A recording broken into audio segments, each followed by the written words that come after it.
So many people have asked me, what happened? Tell us what happened, please. And therefore, I will tell you exactly what happened, and you'll never hear it from me a second time because it's actually too painful to tell. It was a warm, beautiful day in the early evening in Butler Township in the great Commonwealth of Pennsylvania. Music was loudly playing, and the campaign was doing really well. I went to the stage, and the crowd was cheering wildly. Everybody was happy. I began speaking very strongly, powerfully, and happily, because I was discussing the great job my administration did on immigration at the southern border. We were very proud of it.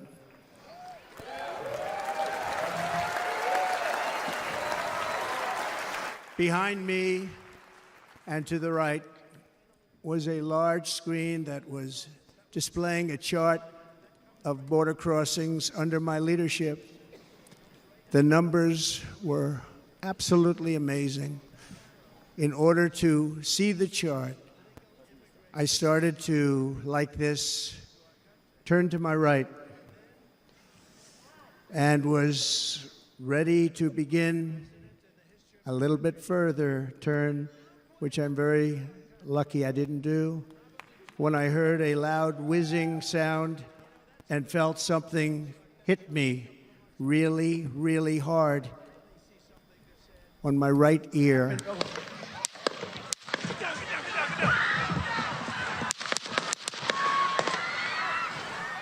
I said to myself, wow, what was that?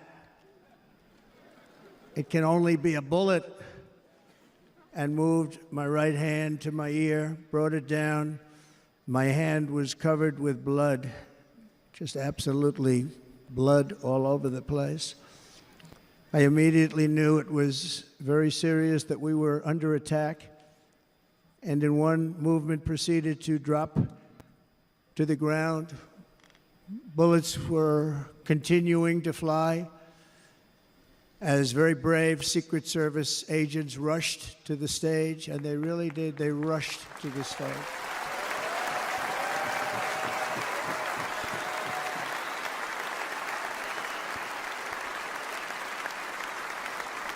These are great people at great risk, I will tell you, and pounced on top of me so that I would be protected. There was blood pouring everywhere, and yet, in a certain way, I felt very safe because I had God on my side. I felt that.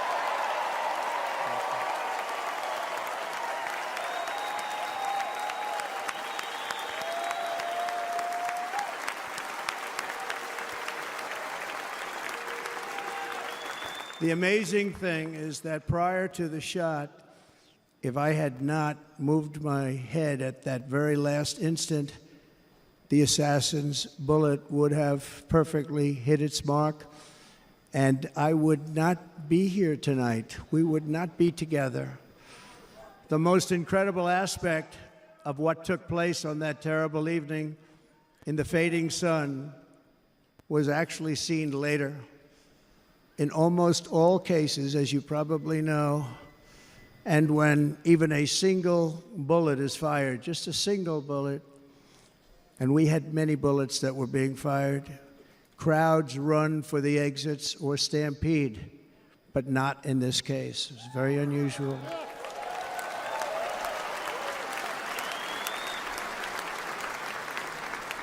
This massive crowd of tens of thousands of people stood by and didn't move an inch. In fact, many of them bravely, but automatically stood up looking for where the sniper would be. They knew immediately it was a sniper, and then began pointing at him. You can see that if you look at the group behind me. That was just a small group compared to what was in front. Nobody ran, and by not stampeding, many lives were saved. But that isn't the reason that they didn't move. The reason is that They knew I was in very serious trouble. They saw it. They saw me go down. They saw the blood and thought, actually most did, that I was dead. They knew it was a shot to the head. They saw the blood. And there's an interesting statistic. The ears are the bloodiest part. If something happens with the ears, they bleed more than any other part of the body. For whatever reason, the doctors told me that. I said, why is there so much blood? He said, it's the ears. They bleed more. So we learned something, but they just, this beautiful crowd, they didn't want to leave me. They knew I was in trouble. They didn't want to leave me. And you can see that love written all over their faces. Incredible people. They're incredible people.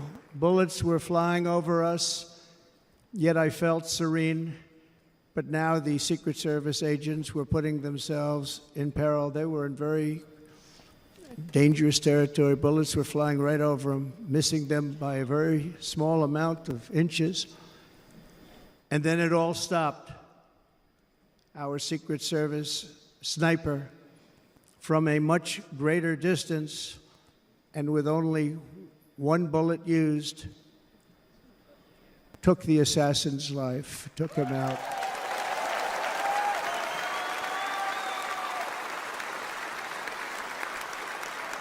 I'm not supposed to be here tonight. Not supposed to be here. Yeah.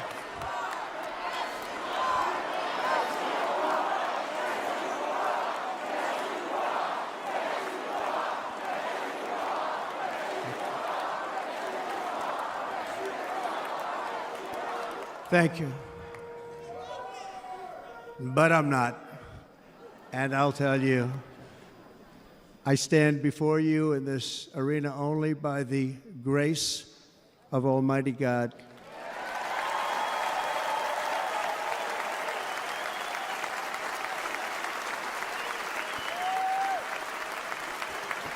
In watching the reports over the last few days, many people say it was a providential moment.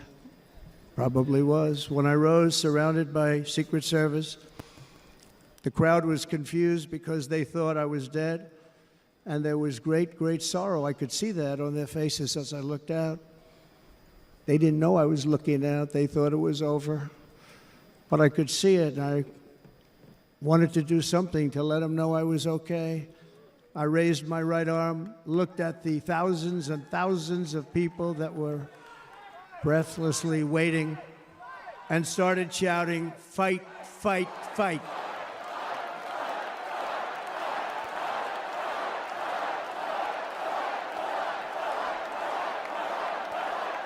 Thank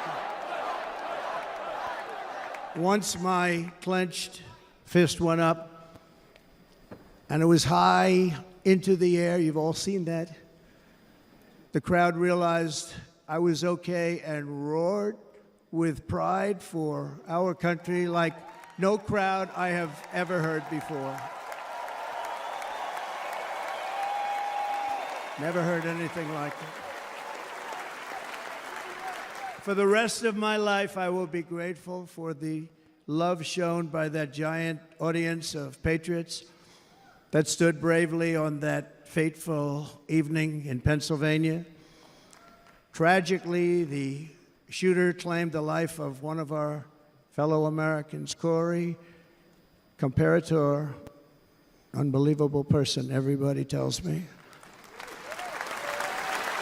Unbelievable. And seriously wounded, two other great warriors. Spoke to them today. David Dutch and James Copenhaver. Two great people. I also spoke to all three families of these tremendous people. Our love and prayers are with them, and always will be. We're never going to forget them. They came for a great rally. They were serious Trumpsters, I want to tell you. They were serious Trumpsters, and still are. But Corey, unfortunately, we have to use the past tense. He was incredible. He was a highly respected former fire chief, respected by everybody. Was accompanied by his wife, Helen, incredible woman. I spoke to her today, devastated, and two precious daughters. He lost his life selflessly acting as a human shield to protect them from flying bullets. He went right over the top of them and was hit. What a fine man he was.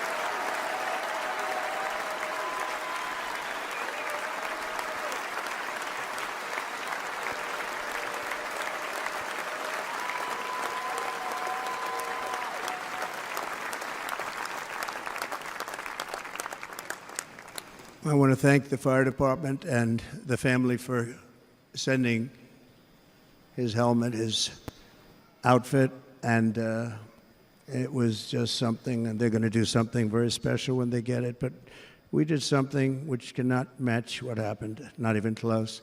But I am very proud to say that over the past few days, we've raised $6.3 million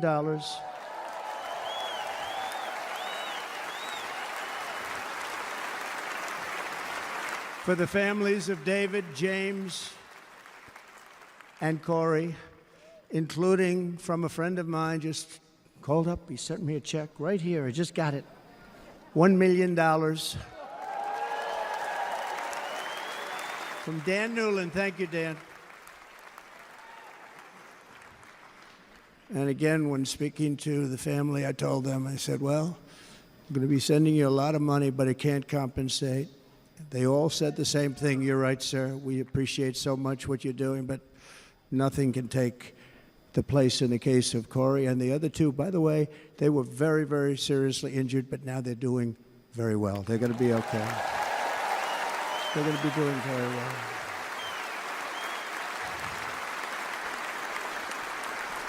They're warriors. So now I ask that we observe a moment of silence in honor of our friend Corey.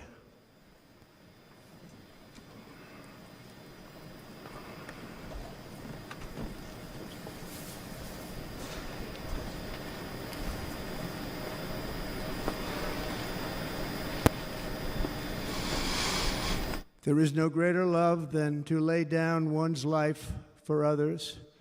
This is the spirit that forged America in her darkest hours, and this is the love that will lead America back to the summit of human achievement and greatness. This is what we need.